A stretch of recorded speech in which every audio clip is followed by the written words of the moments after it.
1962년 6월, 보스턴의 한 아파트에서 55살 여성이 숨진 채 발견됩니다. 문은 부서지지 않았습니다. 이후 1년 반 동안 같은 형태의 죽음이 13번 이어집니다. 피해자는 19살부터 85살까지였습니다. 이 사건의 범인으로 알려진 남자는 엘버트 데살보입니다. 그는 13건 전부를 자백했습니다. 그런데 그는 이 사건들로 재판을 받은 적이 한 번도 없습니다. 단 한 번도 없습니다. 오늘 10분 사건 파일입니다. 사건이 이어지는 동안 보스턴은 눈에 띄게 달라졌습니다. 자물쇠가 동나고 개를 들이는 집이 늘고 여성 혼자 사는 세대는 문의 이름을 붙이지 않게 됐습니다. 신문은 매번 새 사건을 일면에 실었습니다. 경찰이 가장 곤란해한 것은 침입 흔적이 없다는 점이었습니다. 문이 부서진 집이 없었습니다. 피해자들이 스스로 문을 열어줬다는 뜻이었고, 그렇다면 범인은 의심받지 않는 모습으로 찾아왔다는 이야기가 됩니다. 지금 보시는 보스턴 사진들은 사건 현장이 아니라 같은 시기, 같은 도시의 모습입니다. 피해자들의 집과 사진은 사용하지 않습니다. 그해 보스턴의 신문 광고란에는 여성용분 잠금장치와 방범사슬 광고가 늘었습니다. 라디오에서는 문을 열어주기 전에 신분을 확인하라는 안내가 반복해서 나왔습니다. 도시 하나가 통째로 경계태세에 들어간 시기였습니다. 수사가 어려웠던 두 번째 이유는 피해자들 사이에 공통점을 찾기 어려웠다는 것입니다. 나이대가 60살 넘게 벌어져 있었고, 직업도 사는 동네도 제각각이었습니다. 그래서 초기에는 범인이 한 명이 아니라 여러 명일 수 있다는 견해가 수사팀 안에 있었습니다. 이 견해는 나중에 다시 등장합니다. 마지막 사건은 1964년 1월이었습니다. 피해자는 19살이었습니다. 이 사건이 50년 뒤에 이 이야기 전체를 다시 열게 됩니다. 정리하면 1962년 6월부터 1964년 1월까지 19달 동안 13명입니다. 1964년 매사추세츠 법무장관 에드워드 브룩이 특별수사반을 만듭니다. 사건마다 관할이 달라 정보가 흩어지던 것을 한 곳에 모으려는 조치였습니다. 수사반은 정신과 의사와 범죄학자를 불러 자문위원회를 꾸렸습니다. 접수된 제보는 수천 건이었고, 용의자로 이름이 오른 사람만 수백 명이었습니다. 그리고 여기까지 와서도 진전이 없자 네덜란드에서 초능력자라고 알려진 사람을 데려와 자문을 받기까지 합니다. 주 정부 예산으로 항공료와 체류비를 댔습니다.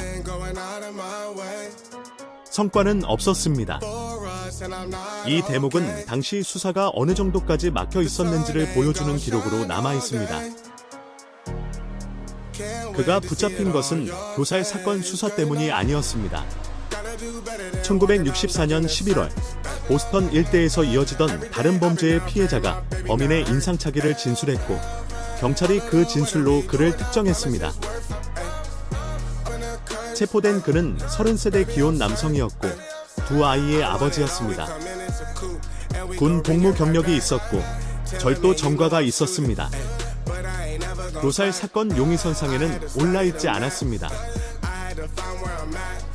법원은 그를 정신감정을 위해 브리지워터 주립병원으로 보냅니다. 이 사건의 방향이 바뀌는 것은 그 안에서였습니다. 그는 같은 병동에 있던 다른 수감자에게 자기가 교살 사건의 범인이라고 말합니다.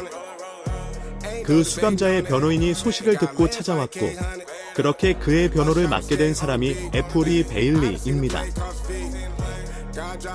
데살보는 13건 전부를 자백합니다. 그것도 아주 자세히 말했습니다. 현장의 배치, 가구가 놓인 방향, 사소한 물건의 위치까지 언급했고, 그중 상당수는 언론에 공개되지 않은 정보와 맞아떨어졌습니다. 조사관들이 그의 진술을 믿게 된 근거가 이것이었습니다. 그런데 동시에 틀린 진술도 섞여 있었습니다.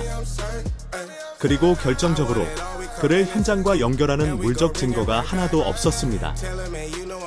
지문도 목격자도 없었습니다. 남은 것은 그의 말뿐이었습니다. 여기서 이 사건의 가장 이상한 지점이 나옵니다. 검찰은 자백만으로 13건을 기소하지 않았습니다. 자백이 법정에서 무너질 경우 전부를 잃는다고 판단한 것입니다.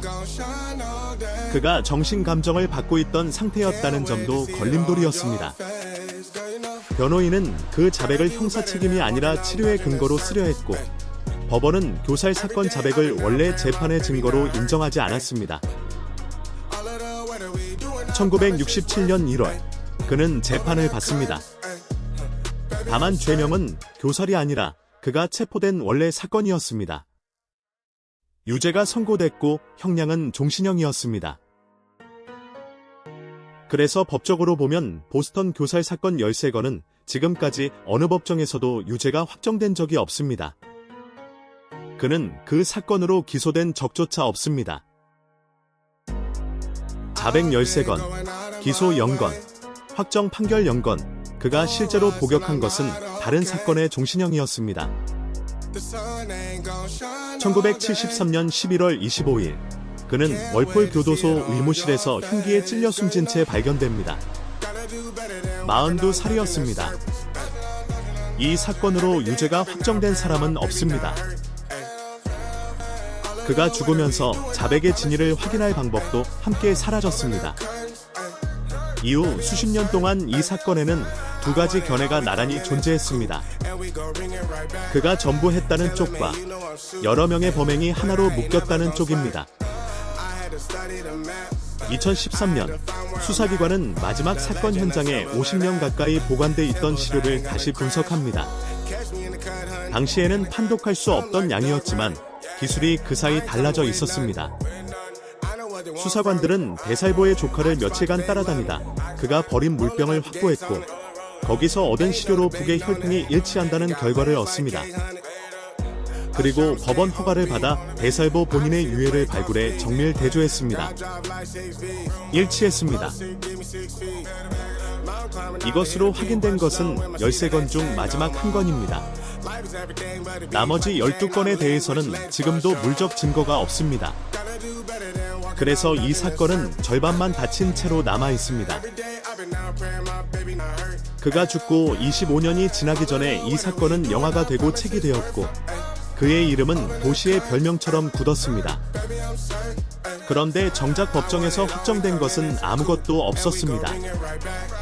자백이 있었고, 여론이 있었고, 종신형이 있었지만 그 종신형은 다른 사건의 것이었습니다. 기소하지 않기로 한 판단 하나가 50년의 물음표를 남긴 셈입니다.